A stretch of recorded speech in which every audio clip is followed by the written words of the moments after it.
Hi friends, இன்றைக்கி நாம் வாழைத்தண்டில் சூப்பரான சூப் எப்படி பண்ணுறது அப்படின்றத பற்றி பார்க்கலாம். இந்த வாழைத்தண்டு சூப்பு நீங்கள் ரெகுலராக சாப்பிட்டு வந்தோன்னா மோஸ்ட் ஆஃப் ஆல் கிட்னியில் நமக்கு கல்லுன்ற பிரச்சனையே வராது. நம்ம சேனலை சப்ஸ்கிரைப் பண்ணாதவங்க மறக்காமல் சப்ஸ்கிரைப் பண்ணி பக்கத்தில் இருக்க பெல் பட்டனையும் கிளிக் பண்ணி அதில் ஆல் என்ற ஆப்ஷனையும் கிளிக் பண்ணுங்கள். அப்போ தான் நான் போடுற அடுத்த வீடியோ உங்களுக்கு நோட்டிஃபிகேஷனாக உடனே வரும். வீடியோவும் முழுசாக ஸ்கிப் பண்ணாமல் பாருங்கள். இந்த வாழைத்தண்டு சூப்புக்கு அடுப்பு ஆன் பண்ணி அதில் ஒரு குக்கர் வச்சுருங்க. அதில் 1 கப் அளவுக்கு தண்ணி ஊற்றிக்கோங்க. அதில் பொடியாக நறுக்கின வாழைத்தண்டு ஒரு 1/2 கப்பு, பாதி வெங்காயத்தை பொடியாக நறுக்கி அதையும் சேர்த்து போட்டுருங்க. அது கூடவே ஒரு 1/4 டீஸ்பூன் அளவுக்கு கல் உப்பு போட்டு இது எல்லாத்தையும் ஃபஸ்ட்டு நல்லா கலந்து விட்டுடுங்க. அது கூடவே இன்னும் 1 கப் அளவுக்கு தண்ணியும் ஊற்றிடுங்க. இந்த வாழைத்தண்டு சூப்பு 2 பேர் குடிக்கிற அளவுக்கு தான் நான் இப்போ பண்ணுறேன்.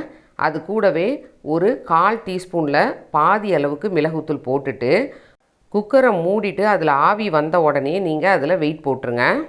ஹை ஃப்ளேமில் வச்சுருங்க. ஃபஸ்ட்டு விசில் வந்த உடனே அடுப்பை சிம்மில் வச்சு ஒரு 7லேருந்து 10 நிமிஷம் வரைக்கும் வச்சுட்டு அதுக்கப்புறமா நீங்கள் அடுப்பை ஆஃப் பண்ணிவிடுங்க. அதுக்கப்புறமா ப்ரெஷர் இறங்குற வரைக்கும் வெயிட் பண்ணுங்கள். ப்ரெஷர் இறங்கின பிறகு வெயிட்டை ரிமூவ் பண்ணிவிட்டு இப்போ குக்கர் மூடியை ஓப்பன் பண்ணி பாருங்கள். இப்போ வாழைத்தண்டு நல்லா வெந்துட்டுருக்கும். இந்த டைமில் அடுப்பை திரும்பவும் ஆன் பண்ணிவிடுங்க. இதில் ஒரு 3 டீஸ்பூன் அளவுக்கு கார்ன்ஃப்ளவர் எடுத்துகிட்டு அதை தண்ணி ஊற்றி கரைச்சி இதில் போட்டுருங்க. இப்போ ஃப்ளேம் வந்து ஹையில் தான் வச்சுருக்கணும்.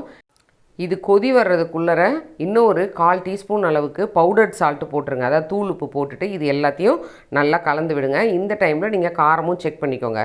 குழந்தைங்க சாப்பிட்றதா இருந்தால் இதே அளவுக்கு காரம் போதும். பெரியவங்க சாப்பிட்றதா இருந்தால் இன்னும் ஒரு 1/4 டீஸ்பூனில் பாதி அளவுக்கு நீங்கள் மிளகுத்தூள் ஆட் பண்ண வேண்டியிருக்கும். அதையும் நல்லா ஆட் பண்ணிவிட்டு நல்லா கலந்து விடுங்க.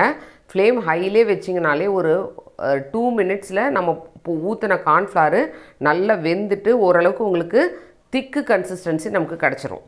நம்ம கார்ன்ஃப்ளவர் போடாமல் சூப் பண்ணோன்னா அந்தளவுக்கு டேஸ்ட் வந்து ரொம்ப என்ஹான்ஸ்டாக இருக்காது, யாரும் விரும்பி குடிக்க மாட்டாங்க. இந்த மாதிரி நீங்கள் கார்ன்ஃப்ளவர் போட்டுட்டு நீங்கள் இந்த சூப்பை வெயிட் லாஸ் ரெசிபியாக கூட நம்ம எடுத்துக்கலாம். ரைஸை கம்மி பண்ணிவிட்டு நம்ம இந்த சூப்பையும் நம்ம கூட எடுத்துக்கலாம்.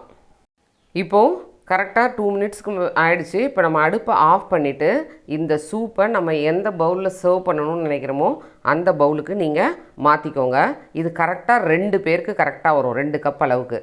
அந்த சூப்பு மேலே 1 டீஸ்பூன் நறுக்கின கொத்தமல்லி தழையை சேர்த்துட்டு இதையும் நல்லா கலந்து விடுங்க. கொத்தமல்லி தழையை நீங்கள் சர்வ் பண்ணும்போது போட்டால் தான் அந்த க்ரீன் கலர் மாறாமல் உங்களுக்கு அப்படியே இருக்கும். இது கூட பொரிச்ச கார்ன் சிப்ஸு கடையிலையும் கிடைக்கும், இல்லை நீங்களே கூட அந்த சிப்ஸு வாங்கிட்டு வீட்டில் வறுத்துட்டு அதில் உப்பு மிளகாத்தூள் போட்டு கலந்து வச்சுருந்தோன்னா அந்த சூப் குடிக்கும்போது நீங்கள் இதில் ஆட் பண்ணி குடிச்சிங்கன்னா கடையில் வாங்குகிற டேஸ்ட்டோட ரொம்ப சூப்பராக அட்டகாசமாக இருக்கும்.